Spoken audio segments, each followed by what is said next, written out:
Welcome to Real Life Stories. I'm Norm Rasmussen. I'll be reading chapter 20 out of the Real Life Stories book.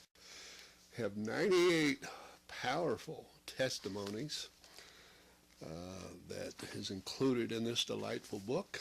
Now let's start here. The title of this is I Couldn't Feel a Thing. I couldn't feel a thing.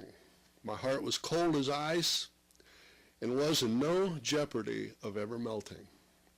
I believed that you could trust no one and to keep your enemies real close so that you could get them before they got you.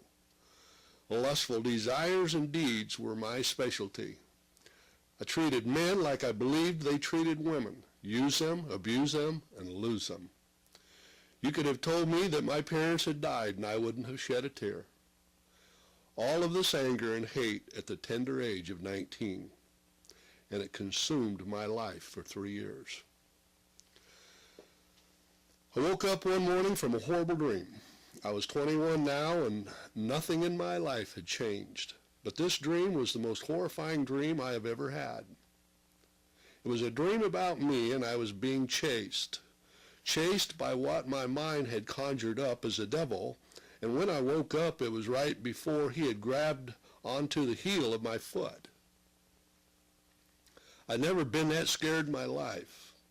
But after a few days, I let it go to the back of my mind, never getting the true meaning of the dream or even caring if I did or not. I kept on living my life as before, a non-practicing Catholic, refusing to go to church because of disagreeing with the man-made rules incorporated by the church. I believed in God, just not in preaching my faith or just not in practicing my faith at the time. About a month later, I met a man who would later be my husband, an ex-husband. He went to church and invited me to go. I agreed, mainly out of curiosity, not that I felt I needed any spiritual uplifting. He was younger, so I was with the youth group that first time on a Wednesday evening service. I was nervous only because I didn't know what to expect. Here I am, not living a moral life, and I'm in church. All the walls are about to come crashing in. Are the walls about to come crashing in? Question. Once the service started, I started to shake a little. A feeling had come over me that I had never experienced in my whole life. I started to cry. I hadn't cried for anything in the past 3 years. What was going on? I felt for the first time in 3 years. I actually had emotions, which I thought I had pushed down so deep that they would never come up again.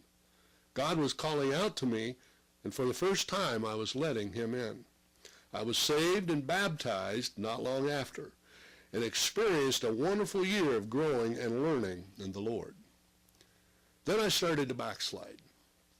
I got married and had a beautiful child, but my married life was a torment for me. It was a torment because it wasn't a marriage devoted to God. I got divorced and called on God to give me the strength I needed to carry on with my child alone. He blessed me with the strength and more. He blessed me abundantly with a church in which I could grow and live right with the support of people who live for God fully. They didn't care what you did in the past because they know everyone isn't perfect. They don't judge you. They take you into their arms and love you like God intended his people to love each other. Understand what my dream meant all those years ago. It was God reaching out to me and letting me know that if I didn't make a change in my life soon, I would be giving myself a permanent residence in hell. I pray every day now for God to open my eyes, ears, and heart so that I will always be able to hear from God in whatever way he needs me to. I once thought my life was a game.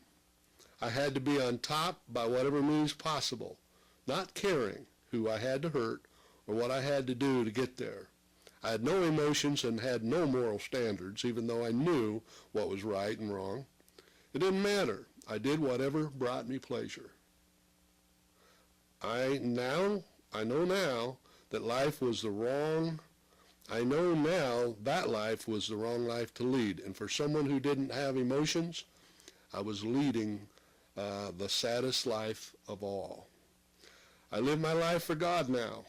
Even though every day may bring some kind of trial or tribulation, I am thankful because I know God is working in me. Don't think that there is no one to understand you or there isn't for real. No, let me repeat that. I read it wrong.